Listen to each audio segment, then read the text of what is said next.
बदमाश दोस्त। अय्यापुर गांव में मनोहर नाम का एक बांस का कारीगर रहता था। मनोहर पैरों से अपाहिज था। उसका बेटा प्रीतम उसके काम में मदद किया करता था। प्रीतम बांस के बास्केट्स भी बनाता, उन्हें रंग भी लगाता और बाजार में जाकर उन बास्केट्स को बेचा भी करता था। गांव के सभी लोग प्रीतम के जैसा होनहार बेटा चाहते थे।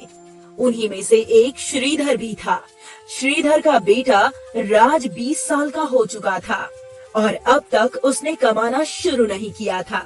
अरे कमबख्त, खा खा के इतना बड़ा हो गया है, कुछ काम क्यों नहीं करता?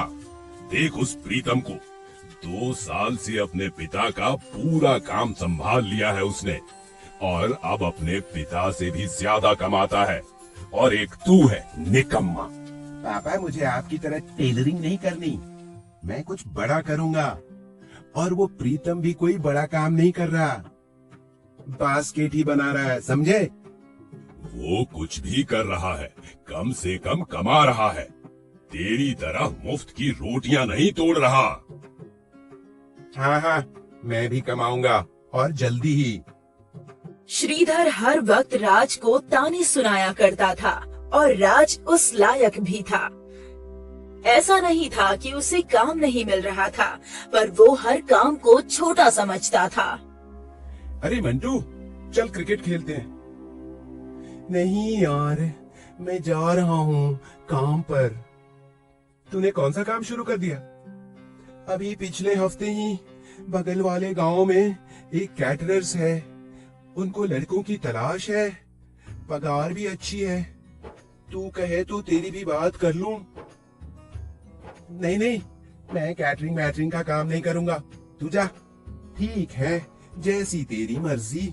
मोंटू चला गया और उसके बाद राज ने देखा कि प्रीतम भी अपनी हाथ गाड़ी पर ढेर सारे बास्केट्स लाद कर बाजार की ओर निकल पड़ा। जब देखो पापा इसका नाम ले लेकर मेरा दिमाग खराब करते हैं। मैं इसकी तरह धूप में बाजार में खड़े थोड़ी रह सकता हूँ, लेकिन इसका कुछ करना होगा। आज इसे अच्छा सबक सिखाऊंगा। राज ने प्रीतम का पीछा किया। प्रीतम बाजार गया और जोर जोर से आवाज लगाने लगा। ग्राहक उसकी ओर आकर्षित हुए और उसके रंग बिरंगे बास्केट्स खरीदने लगे। कुछ ही घंटों में प्रीतम ने सारे बास्केट्स बेच दिए और वापस घर की ओर निकल पड़ा। तभी रास्ते में राज ने प्रीतम को आवाज लगाई। अरे प्रीतम! प्रीतम रुक गया। तू यहाँ? अरे वो पापा के कुछ कपड़े देने आया था। अच्छा है, अच्छा है। तेरे तो सारे बास्केट्स बिक गए। हाँ, बास्केट्स बनते ही इतने अच्छे हैं, वो तो है। राज ने प्रीतम को अपनी बातों में उलझाए रखा और धीरे से उसके पैसे की पेटी से सारे पैसे चुरा लिए। चल अब मैं चलता हूँ, मुझे काम याद आ गया। ठीक है दोस्त। राज सारे पैसे चुराकर गायब हो गया। जब प्रीतम घर पहुंचा तो पैसों की पेटी खाली थी। मैंने सारे पैसे इसी में तो रखे थे। क्या हुआ? पता नहीं पिताजी, मैंने इसी में पैसे रखे थे, अब पैसे मिल नहीं रहे। प्रीतम के बहुत ढूंढने के बाद भी उसे पैसे नहीं मिले। लगता है गिर गए, जाने दो, छोड़ो। प्रीतम दुखी था कि उसकी मेहनत की कमाई गायब हो गई। उस दिन बाप बेटे ने मिलकर वापस नए रंग बिरंगे बास्केट्स बनाए। अगले दिन भी प्रीतम ने बाजार में बास्केट्स बेचकर पैसे कमाए। इस बार उसने सारे पैसे निकालकर अपनी जेब में रख लिए। रास्ते में उसे वापस राज मिला। राज ने पहले ही देख लिया था कि प्रीतम ने पैसे जेब में रखे थे। राज हाथ की सफाई में माहिर था। उसने प्रीतम का ध्यान भटकाया और झट से सारे पैसे निकाल लिए और फिर वहां से चला गया। प्रीतम घर पहुंचा और अब वो पैसे जेब में ढूंढने लगा। पापा, पैसे फिर से गायब हैं। ऐसा कैसे हो सकता है? देख, वहीं कहीं होगा। प्रीतम ने सब जगह ढूंढा पर उसे पैसे नहीं मिले। वो परेशान हो गया और आज मनोहर भी परेशान हो गया। रास्ते में तुझे कोई मिला था? हाँ, राज मिला था। वो कल भी मिला था। ठीक है। पर मनोहर ने आज भी पैसे गुम होने की बात नजरअंदाज की। अगली सुबह मनोहर घर के बाहर बैठा था, तभी उसने राज को देखा। राज बेटा, यहाँ आओ। हाँ काका, बोलिए। पता नहीं कैसे पर 2 दिनों से प्रीतम जो भी पैसे कमा रहा है वो कहीं खो जाता है। क्या तुम्हें कुछ पता है इस बारे में? अब कैसे बताऊं काका? बात क्या है? तू बताएगा नहीं तो मुझे पता कैसे चलेगा? काका, मैंने प्रीतम को जुए की दुकान पर देखा था। अब वो किसके पैसों से जुआ खेलता है वो मुझे नहीं पता। हे राम, मेरा प्रीतम जुए में पैसे हार रहा है। अब इसके बारे में तो आप ही उससे पूछिए। राज ने मनोहर को झूठ बोला कि प्रीतम जुआ खेलता है। प्रीतम रोज की तरह बाजार में रंग बिरंगे बास्केट्स बेच आया और उसने सारे पैसे अपनी पैंट की जेब में रख दी और फिर से उसके पैसे चुरा लिए। अब जब प्रीतम घर पहुंचा, आज के पैसे दे। प्रीतम ने जेब में हाथ डाला तो जेब खाली थी। क्या हुआ, आज भी पैसे नहीं है? तू ये रोज रोज पैसे खो जाने का बहाना क्यों करता है? पापा, मैं क्यों बहाना करूंगा? क्योंकि तुझे जुआ खेलने की बुरी लत लग गई है। नहीं पापा, मैं जुआ नहीं खेलता। यहाँ घर में पैसों की तंगी है, बाप अपाहिज है और तुझे जुआ खेलना है। तेरे जैसा बेटा होने से अच्छा तो ऊपर वाला मुझे बेटा देता ही नहीं। मनोहर जोर जोर से प्रीतम को डांट रहा था और आसपास के लोग जमा होकर ये सब सुन रहे थे। जल्दी ही गांव में प्रीतम के जुआ खेलने की बात फैल गई और जो लोग प्रीतम को आदर्श बेटा मानते थे, अब उनकी नजर में प्रीतम गिर गया। प्रीतम अकेले बास्केट्स बना रहा था। ऐसे कैसे हो सकता है? रोज मेरे पैसे कैसे गायब हो सकते हैं? तभी प्रीतम को याद आया कि जब उसके पैसे गायब हो रहे थे तब से रोज उससे राज मिल रहा था। हो ना हो, ये राज का ही काम है। उसी ने मेरे पैसे चुराए हैं और मेरे पापा को झूठ भी बोला है। मुझे इस राज का कुछ तो करना होगा। अगले दिन प्रीतम ने बाजार से कुछ नकली नोट खरीद लिए। फिर रोज की तरह उसने बास्केट्स बेचे और सारे पैसे अपनी जेब में रख लिए। पर जब प्रीतम ने राज को देखा तो उसने वो सारे पैसे पेटी में डाल दिए और अपनी जेब में नकली नोट रख लिए। राज ने जेब में रखे हुए सारे पैसे चुरा लिए और वो सारे पैसे लेकर राज जुआ खेलने चला गया। पर उन लोगों को पता चल गया कि राज के पैसे नकली हैं और वो लोग राज को बुरी तरह पीटने लगे। जुए वाले लोग राज को पीटते पीटते गांव ले आए। अभी के अभी हमारे पैसे दे, वरना तू जिंदा नहीं बचेगा। मेरे पास कोई पैसे नहीं है। नकली पैसे देकर जुआ खेलता है, हमें धोखा देगा। इतने दिनों से तू हमारे अड्डे पर जुआ खेल रहा था, तब तेरे पास असली पैसे कैसे आए? वो पैसे मैंने चुराए थे। मेरे पास सच में पैसे नहीं है। उन गुंडों ने राज को और पीटा और फिर वहाँ से चले गए। सारे गांव को पता चल गया कि राज जुआ खेलता था। तभी प्रीतम अपने पापा को लेकर वहाँ आया। देखो पापा, इसी ने मेरे पैसे चुराए थे। आप मुझ पर इल्जाम लगा रहे थे, पर ये रोज मेरे पैसे चुराकर जुआ खेलता था। मुझे माफ कर दे बेटा, अब मुझसे बहुत बड़ी गलती हो गई। अब मैंने इसकी बातों में आकर तुझ पर शक किया। चोर कहीं का, लानत है तुझ पर। गांव वाले भी राज को खरी खोटी सुनाकर वहाँ से चले गए। राज को अपने बुरे कर्मों का फल मिला। वो भोले भाले प्रीतम को बदनाम करना चाहता था, पर कहते हैं ना, जैसी करनी वैसी भरनी। आखिर राज ही गांव वालों के सामने बदनाम हो गया। प्रीतम पहले की तरह मेहनत करने लगा। कुछ ही महीनों में उसने दुकान खोल ली और फिर वो दिन ब दिन तरक्की करने लगा। वहीं राज बस प्रीतम की उन्नति देखकर जल भुन रहा था और वो कर भी क्या सकता है। मेहनत करना उसके बस की बात नहीं। जिंदगी में ऐसे ही बहुत लोग होते हैं जो दूसरों की तरक्की में रोड़ा बनते हैं, पर चाहे वो कुछ भी कर ले, मेहनत करने वाले को सफलता हमेशा मिलती है। चंदनपुर गांव में ऐसे कई किसान थे जिनके खेतों में कुआं नहीं था और वो पानी के लिए दूसरे किसानों को पैसे दिया करते थे। उन्हीं में से एक था आनंद। ये ले भाई जगदीश, तेरे इस महीने के पैसे। जगदीश पैसे गिन ही रहा था कि उसने बोला, अरे भाई, तू कब तक यूं पैसे देकर पानी खरीदता रहेगा?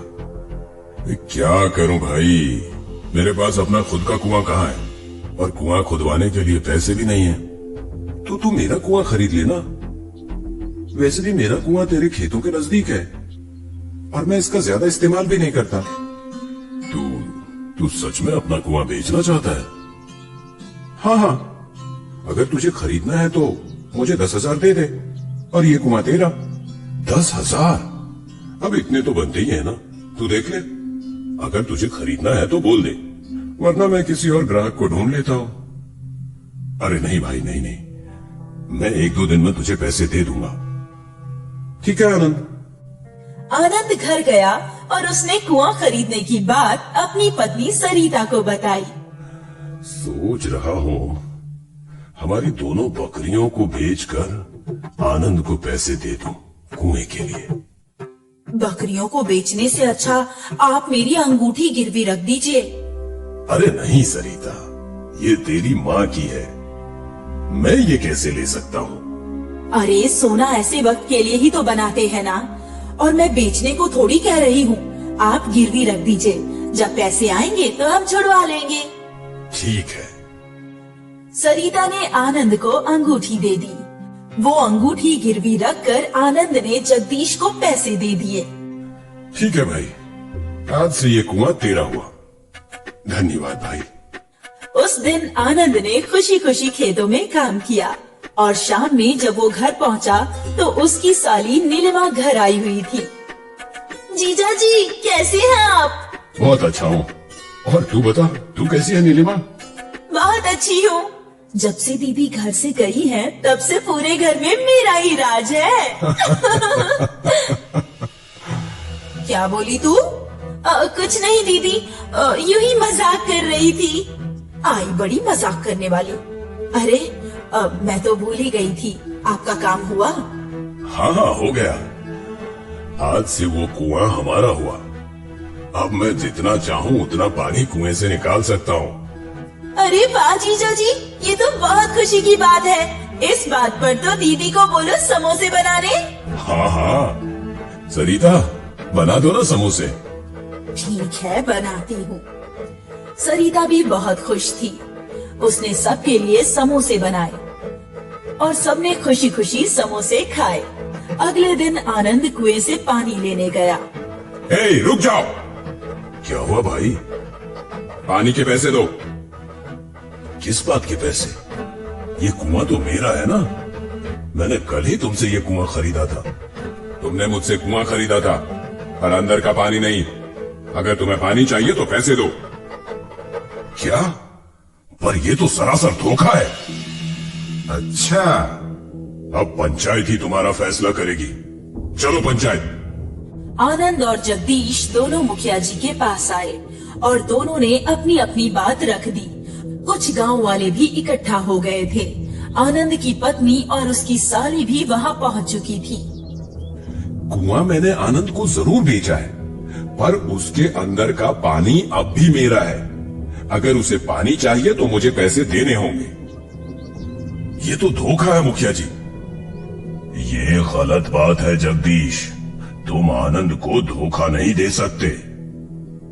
ये धोखा नहीं है, व्यापार है, व्यापार। मुखिया जी को समझ नहीं आ रहा था कि वो क्या बोले। गांव वाले भी परेशान थे। तभी आनंद की साली नीलिमा सामने आई। जगदीश भैया, आपके बोलने के हिसाब से कुआं आनंद जीजू का है और पानी आपका, बराबर? हाँ, बराबर। तो जगदीश भैया, तो आप अपना सारा पानी कुएं में से ले लीजिए, क्योंकि कुआं तो आनंद जीजू का है ना। क्या? और अगर आप पानी आनंद जीजू की कुएं में ही रखते हैं तो आपको उन्हें किराया देना होगा हर महीने। नीलिमा की चतुराई सुनकर जगदीश के साथ साथ सारे गांव वाले अचंभे थे। जगदीश समझ गया था कि वो फंस चुका है और उसने हार मान ली। ना मुझे वो कुआं चाहिए और ना उसका पानी, वो दोनों तुम ही रखो आनंद। इतना बोलकर जगदीश तमतमाता हुआ वहाँ से चला गया। वाह चुटकी, तुमने तो कमाल ही कर दिया। धन्यवाद काका। आनंद और सरिता ने भी नीलिमा का धन्यवाद किया और उस दिन से आनंद को कुआं और पानी दोनों मिल गए। इस घटना को अभी कुछ ही दिन बीते थे कि जगदीश आनंद के घर कुछ लोगों के साथ आया। तुम यहाँ क्या कर रहे हो? अरे जो हुआ उसे भूल जाओ। आज मैं यहाँ एक शुभ कार्य के लिए आया हूँ। कैसा शुभ कार्य? ये मेरे साथ जो है वो है पंडित त्यागी जी। ये हमारे राज्य के मशहूर विद्वान हैं। बहुत कीर्ति है इनकी। बड़ा घर, जमीन, जायदाद और भी बहुत कुछ है। ये सब तो ठीक है, पर इन्हें हमसे क्या काम है? ये अपने इकलौते बेटे के लिए लड़की ढूंढ रहे हैं। शर्त ये है कि बहू बहुत ही बुद्धिमान हो और मुझे लगा तेरी साली इनकी बहू बनने के योग्य है। रिश्ते की बात सुनकर आनंद और सरिता के चेहरे पर मुस्कान आ गई, पर नीलिमा समझ चुकी थी कि दाल में कुछ काला है। भला कोई अपनी बेइज्जती के बाद मेरे लिए रिश्ता ला सकता है क्या? ये जरूर मुझसे बदला ले रहा है। खैर, मैं भी नीलिमा हूँ, देख लूंगी। अरे आइए आइए, बैठिए। सरिता, थोड़ा जलपान का इंतजाम करो। सरिता ने मेहमानों को चाय वगैरह दिया और फिर बातचीत शुरू हुई। वैसे तो हमने कई लड़कियां देखी हैं, पर एक भी लड़की इतनी बुद्धिमान नहीं मिली कि जो हमारे बेटे के साथ विवाह के योग्य हो। पर जगदीश ने तुम्हारी साली की बहुत प्रशंसा की है, इसलिए हम यहाँ चले आए। बहुत अच्छी बात है। हम लड़की से बात करना चाहते हैं। नीलिमा सामने आकर बैठ गई। बेटी, तुम्हारे पास दो विकल्प हैं। या तो हमारे 100 सरल प्रश्नों का उत्तर दो, या तो हमारे एक कठिन प्रश्न का उत्तर दो। तुम्हें जो विकल्प पसंद है बता दो। नीलिमा ने थोड़ा सोचा। आप हमसे कठिन प्रश्न पूछिए। नीलिमा का जवाब सुनकर आनंद और सरिता थोड़े घबरा गए। वहीं जगदीश मन ही मन खुश हुआ। अब आएगा मजा। आज सबके सामने इस लड़की का भी मजाक उड़ेगा। मेरा बदला पूरा हो जाएगा। जैसी तुम्हारी इच्छा बेटी। अब तुम्हें हमारे केवल एक कठिन प्रश्न का उत्तर देना होगा। जी। तो हमारा प्रश्न ये है कि पहले मुर्गी आई या अंडा? प्रश्न सुनकर सरिता ने माथा पकड़ लिया। आनंद भी उलझन में था, क्योंकि ये गुत्थी तो अब तक सुलझी ही नहीं थी। शायद ही कोई होगा जिसे पता होगा कि पहले मुर्गी आई या अंडा। पर न जाने क्यों नीलिमा के चेहरे पर मुस्कान थी। उसने तुरंत उत्तर दिया, मुर्गी पहले आई। अच्छा, वो कैसे भला? आपने कहा था कि हमें बस एक ही प्रश्न का उत्तर देना है। ये तो आपका दूसरा प्रश्न हुआ ना ससुर जी। पंडित त्यागी काफी देर तक हंसते रहे। तुम तो सच में बहुत बुद्धिमान हो बेटी। मुझे तुम्हारी जैसी ही बुद्धिमान बहू चाहिए थी। तुम मेरे बेटे के लिए सर्वोत्तम संगिनी हो। आनंद जी, तो ये रिश्ता तय रहा। आपकी साली मेरे घर की बहू बनेगी। ये सुनकर सरिता और आनंद बहुत खुश हुए। अरे सरिता, सबका मुंह मीठा करवाओ। सरिता ने सबको मिठाई खिलाई और नीलिमा मिठाई जगदीश के पास ले गई। लीजिए जगदीश भैया, आपके मंसूबों पर तो पानी फिर गया। कम से कम मिठाई खाकर ही अपना मन बहला लीजिए।